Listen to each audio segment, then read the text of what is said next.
Aujourd'hui, nous allons réaliser une limonade de rhubarbe. On a de la rhubarbe fraîchement cueillie. C'est la première rhubarbe de la saison, c'est le printemps. Et au printemps, au mois de mai, on a de la rhubarbe. Alors, comment est-ce qu'on fait la rhubarbe? Il faut toujours enlever la feuille parce que la feuille est toxique.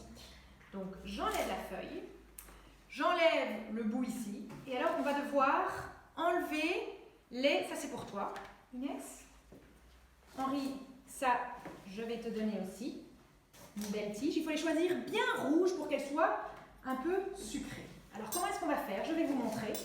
On va ensemble enlever. On n'a pas besoin réellement d'un couteau qui coupe très fort parce qu'il faut enlever vraiment la petite peau. Donc, je vais vous montrer comment on fait. On fait comme ça. On enlève la petite peau. On enlève un tout petit peu pour gaspiller le moins possible. Regardez. On enlève cette petite peau.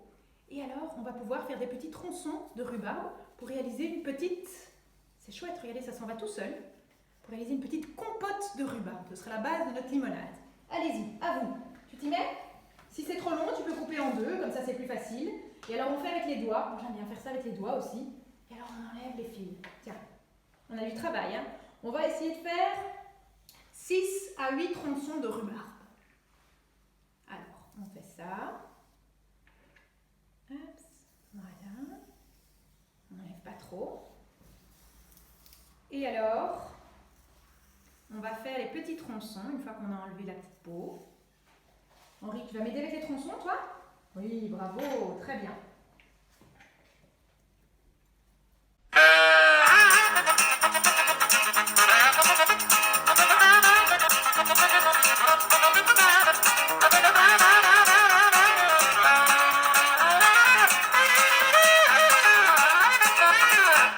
Alors, on a fait des petits tronçons avec la rhubarbe et on a ici, on va faire une délicieuse compote avec notre rhubarbe. On va la mettre à la vapeur, dans un cuve-vapeur ou alors avec un petit filet d'eau pour que ça puisse cuire et avoir une belle compote. Qu'est-ce qu'on a besoin pour notre limonade? On aura une compote de rhubarbe, elle est ici. On aura des délicieuses fraises, des petites fraises belges qui sont délicieuses, elles sentent bon? Ça sent très bon, elles sentent très bon. On aura bien sûr des glaçons, parce que quand on prend une limonade, ça doit être bien frais. On aura un citron, on va presser un demi-citron. On aura un sucrant, soit un sirop d'agave, soit du sirop de canne. On peut choisir en fonction de ce qu'on a à la maison, du bon miel, c'est délicieux aussi. Et alors bien sûr, de la menthe, quelques tiges de menthe, quelques feuilles de menthe. Très bien. Alors, on va prendre notre blender. Henri, est-ce que tu veux bien couper le citron pour faire un petit... On a besoin du jus du citron. S'il y a des petits pépins, on les enlève avec la petite cuillère. Inès, toi tu vas voir préparer les fraises? Ok. Comment est-ce qu'on équeute les fraises? On dit équeuter. On enlève la petite queue verte. Et alors, on enlève tout avec ses petits doigts. Et on a les fraises. Tu peux en faire plus ou moins 12, 13, 14, comme tu veux. La cuisine, c'est un peu instinctif. On peut mettre comme le cœur nous en dit. Bravo. Il a beaucoup de jus ton citron? Oh là là, oui, il a beaucoup de jus. Super. Donc je vais commencer, je vais mettre la rhubarbe dans mon blender. Ma belle compote de rhubarbe. On a nos fraises, tu peux les mettre. Oui, c'est très bien. Super. C'est très bien. On continue. Super. C'est parfait. Voilà. Tu fais les deux citrons? On peut en mettre un demi, tu sais, ça suffit. Ah oui, tu veux continuer? Tiens, t'aimes bien quand on a des bonnes saveurs du citron. Alors je te laisse continuer. Voilà. Tu presses le citron, les deux mains. On met nos fraises dans le blender. Super Henri, c'est parfait. Je vais mettre, regarde. Ah oui, encore un petit pépin ici. Ah, regarde, voilà, on l'a enlevé. On met le petit jus de citron. Alors maintenant tu vas m'aider, tu vas prendre environ 15-16 feuilles de menthe. On compte ensemble. Ici j'en ai déjà, ouais, c'est très bien. Tu mets la tige parce qu'on sait que dans la tige il y a beaucoup de goût.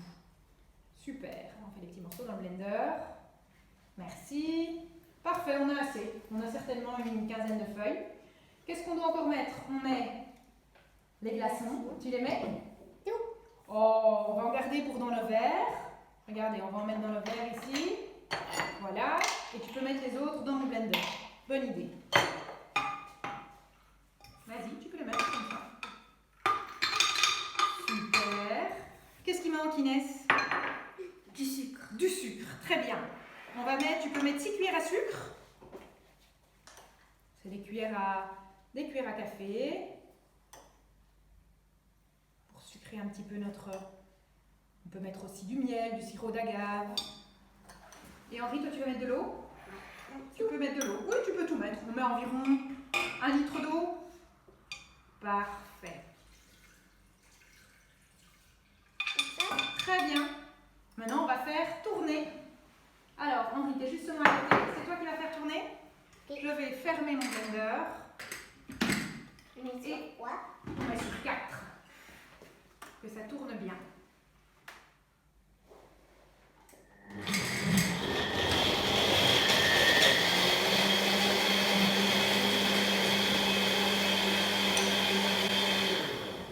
Alors, on a une jolie couleur avec les fraises. Ça nous a fait une jolie couleur de smoothie. On va se verser un verre. Voilà. Alors, on peut décorer aussi son verre. Vous voulez décorer? Oui. On va décorer avec une fraise. Toujours plus jolie, hein? Avec une petite feuille de menthe. Oui. Voilà. Hop. Regardez comme c'est joli. Voilà, une petite fraise. Comme ça. À toi. Comme ça. Oui, super. Moi aussi. Toi aussi. Voilà. On n'a plus qu'à se régaler. Super. Je crois qu'elle va tomber dedans, Henri. Au revoir. Régalez-vous.